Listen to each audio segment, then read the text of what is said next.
Mula sa malayo, ang tangi kong natatanaw sa layo na ilang punong nyog. Sa gawing kanan ay naroroon ang dagat-dagatan na kinasasalaminan ng araw na papalubog. Ako'y laging nasa lungsod.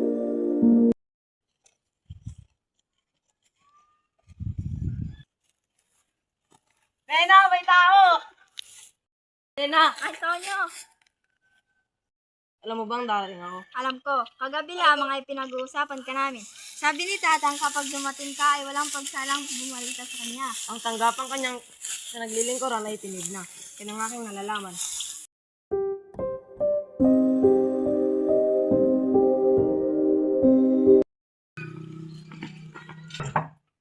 Nay, ito ay si Antonio.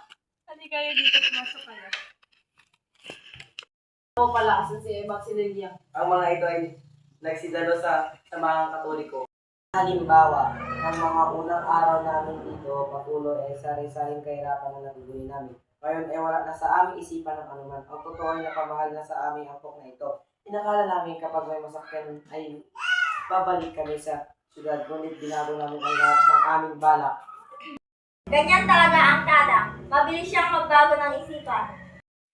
Ang salitang iyon ay nagkaroon ng kahulugan sa amin. Ito'y nararamdam ko agad. Parang nangungusap ang isang di kilalang Diyos. Bigla akong nadamang tila ako'y naiwa ng pangungusap ng matanda. Paraan ko ang ilang sandali. Hindi ko maaaring masabi sa kanya kung bakit ipinasya kong pumaroon.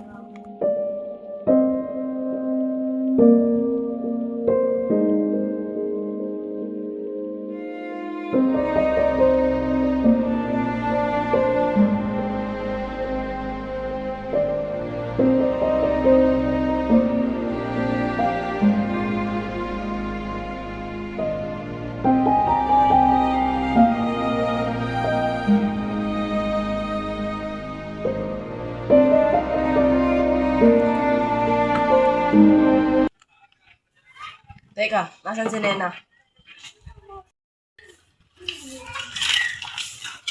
Magandang araw, Nena. Magandang araw din, Antonio. Talaga bang nais mo punta sa may dagat-dagatan? Saan siya naroroon? Halamanan, hindi niya ba sinabi sa iyo? Hindi. Tunay ba siyang naroroon? Mabuti pa, magtutungo na ako sa alamanan. Huwag mong kakalimutan, Nena, na may mahalagang sasabihin sa kanya. At sa huli, sa mga sinambit ng ama ni Nena kay Antonio, ay hindi siya mapalagay sa mga nangyayari rito. Saan man siya pumaroon at sa lahat ng kanyang nakilala ay patuloy ang daloy ng buhay. Inisip niyang mabuti kung tama pa bang magpatuloy siya sa kanyang ginagawa. Alam niyang iniibig siya ni Nena at siya ay nagtungo roon upang magtapat sa kanyang mga magulang. Sa kanyang isipan ay alam niyang lahat ang dahilan kung bakit hindi napapanahon ngayon ang pag-aasawa.